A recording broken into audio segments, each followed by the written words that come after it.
Poem of Parmenides, English translation, John Burnet, 1892. 1.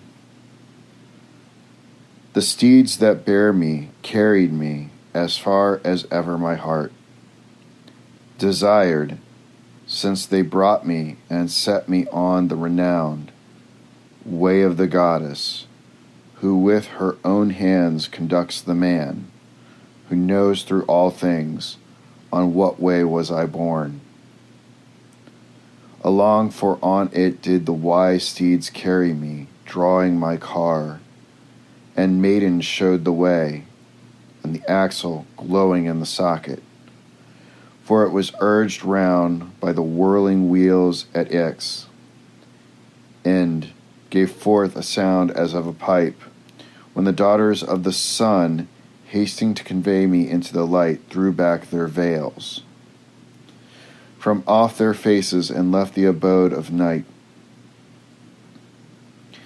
There are the gates of the ways of night and day, fitted, above with a lintel and below with a threshold of stone. They themselves, high in the air, are closed by mighty doors, and avenging justice keeps the keys that open them. Her did the maidens entreat with gentle words, and skillfully persuade to unfasten without demur the bolted bars from the gates. Then, when the doors were thrown back, they disclosed a wide opening, when their brazen hinges swung backwards, and the sockets fastened with rivets and nails. Straight through them, on the Broadway, did the maidens guide the horses and the car. And the goddess greeted me kindly, and took my right hand in hers, and spake to me these words: Welcome, noble youth, that comest to my abode on the car, that bears thee tended by immortal charioteers. It is no ill chance, but justice and right, that has sent thee forth to travel on this way. Far indeed does it lie from the beaten track of men. Meet it is that thou shouldest learn all things, as well the unshaken heart of persuasive truth as the opinions of mortals, in which is no true belief at all. Yet none the less shalt thou learn of these things also, since thou must judge approvedly of the things that seem to men as thou goest through all things in thy journey. 2. Come now, I will tell thee, and do thou hearken to my saying and carry it away, the only two ways of search that can be thought of. The first, namely, that it is, and that it is impossible for anything not to be, is the way of conviction. For truth is its companion. The other, namely, that it is not, and that something must needs not be, that, I tell thee, is a wholly untrustworthy path. For you cannot know what is not. That is impossible, nor utter it. 3. For it is the same thing that can be thought and that can be. Nothing for 4, nothing for 5. 6. It needs must be that what can be thought and spoken of is, for it is possible for it to be, and it is not possible for what is nothing to be. This is what I bid thee ponder. I hold thee back from this first way of inquiry, and from this other also, upon which mortals knowing not wander into minds, for hesitation guides the wandering thought in their breasts, so that they are borne along stupefied like men deaf and blind. Undiscerning crowds, in whose eyes the same thing and not the same is and is not, and all things travel in opposite directions. 7. For this shall never be proved, that the things that are not are, and do thou restrain thy thought from this way of inquiry, nor let habit force thee to cast a wandering eye upon this devious track, or to turn thither thy resounding ear or thy tongue, but do thou judge the subtle refutation of their discourse uttered by me. 8. One path only is left for us to speak of, namely that it is.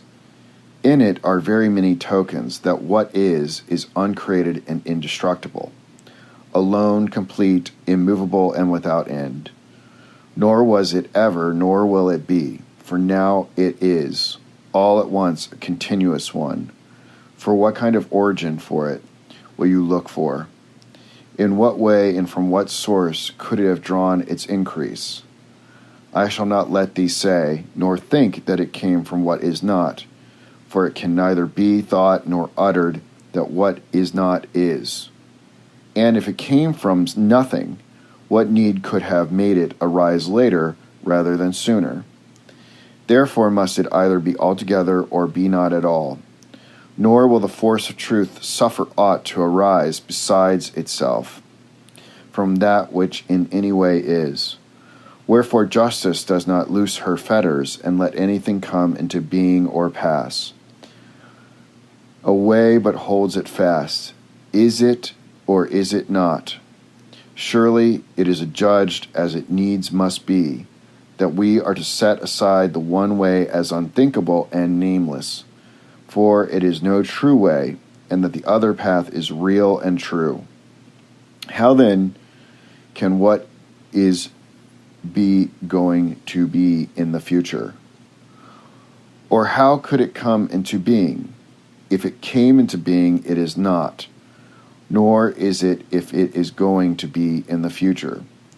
Thus is becoming extinguished and passing away not to be heard of. Nor is it divisible, since it is all alike, and there is no more of it in no one place than in another, to hinder it from holding together, nor less of it, but everything is full of what is. Wherefore all holds together, for what is in contact with what is. Moreover, it is immovable in the bonds of mighty chains, without beginning and without end, since coming into being and passing away have been driven afar, and true belief has cast them away. It is the same, and it rests in the self-same place, abiding in itself. And thus it remaineth constant in its place, for hard necessity keeps it in the bonds of the limit that holds it fast on every side. Wherefore it is not permitted to what is to be infinite, for it is in need of nothing, while if it were infinite, it would stand in need of everything. It is the same thing that can be thought, and for the sake of which the thought exists. For you cannot find thought without something that is, to which it is betrothed, and there is not and never shall be any time other than that which is present, since fate has chained it so as to be whole and immovable. Wherefore all these things are but the names which mortals have given, believing them to be true. Coming into being and passing away, being and not being, change of place and alteration of bright color. Where then it has its farthest boundary, is complete on every side, equally poised from the center in every direction, like the mass of a rounded sphere. For it cannot be greater or smaller in one place than in another. For there is nothing which is not that could keep it from reaching out equally, nor is it possible that there should be more of what is in this place and less in that, since it is all inviolable. For since it is equal in all directions, it is equally confined within limits. Here shall I close my trustworthy speech and thought about the truth. Henceforward learn the opinions of mortals, giving ear to the deceptive ordering of my words. Mortals have settled in their minds to speak of two forms, one of which they should have left out, and that is where they go astray from the truth. They have assigned an opposite substance to each, and marks distinct from one another. To the one they allot the fire of heaven, light, thin, in every direction, the same as itself, but not the same as the other. The other is the opposite to it, dark night, a compact and heavy body of these. I tell thee the whole arrangement as it seems to men. in order that no mortal may surpass thee in knowledge. 9. Now that all things have been named light and night, and the things which belong to the power of each have been assigned to these things, and to those everything is full at once of light and dark night, both equal, since neither has aught to do with the other. 10. And thou shalt know the origin of all the things on high, and all the signs in the sky, and the resplendent works of the glowing sun's clear torch, and whence they arose. And thou shalt learn likewise of the wandering deeds of the round-faced moon, and of her origin. Thou shalt know too the heavens that surround us, whence they arose, and how necessity took them and bound them to keep the limits of the stars. 11. How the earth and the sun and the moon and the sky that is common to all, and the Milky Way and the outermost Olympus and the burning might of the stars arose. 12.